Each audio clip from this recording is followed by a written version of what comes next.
Shortly after the Senate returned from a closed session, Deputy Senate Leader Senator Ashiru asked the Senate for an opportunity to explain what he considers as a malicious and unfounded allegation against him by the National Drug Law Enforcement Agency, Ndlea. I want to ascertain that in my life, I'm upward of 78 years now. I'm 68 years now. I assert that I cannot even identify what we call cannabis or any drug. Beyond taking water, I don't take alcohol. I don't take any drug. I don't even take carbonated drinks. The anti-drug agency had, in a statement by spokesman Femi Babafemi, said it recovered illicit drugs in a raid on the home of the senator and arrested 2 of his aides. But the senator accused the Ndlea of gaslighting him simply because he was critical of the activities of his officials during a debate last week on a proposed National Institute on Drug Rehabilitation Center. These allegations are malicious, an attempt to undermine my credibility as a senator and impede my ability to freely participate in parliamentary debates.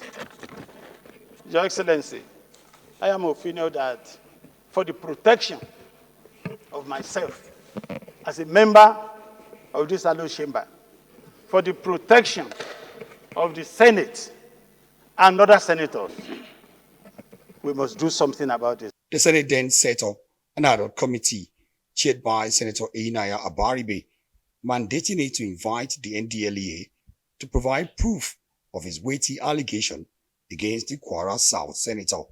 I don't want to jump into conclusion, but you have never been invited by Ndlea.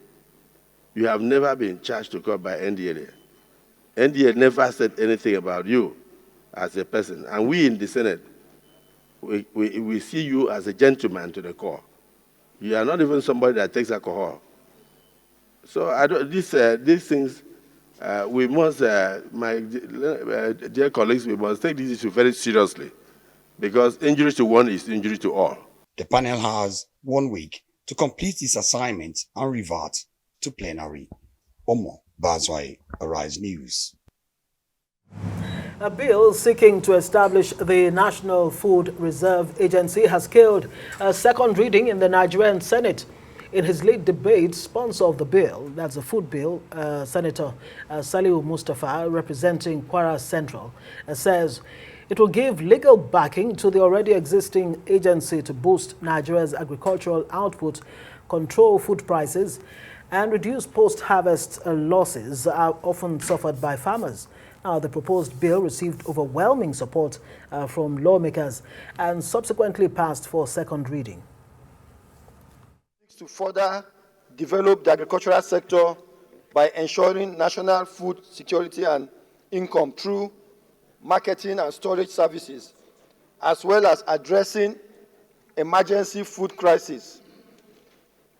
Mr. President, distinguished colleagues, the bill will also establish the National Food Reserve Agency for the purpose of implementing the National Food Reserve Policy, reducing post-harvest losses, and providing food security for the nation. I sponsored a similar bill in the House of Representatives in order to give legal teeth for the agency to not only back but bite in the discharge of its statutory functions, because the agency is already established by an act by executive fiat. What we need to do is to give it the legal teeth not only to back but to bite. We passed this bill in the 9th Senate, and I don't know what happened. Somewhere, the bill could not be assented by the President. We argued and debated extensively on the need for having food reserve for the country. A country of over 200 million people cannot have self-sufficiency and food security without food reserve.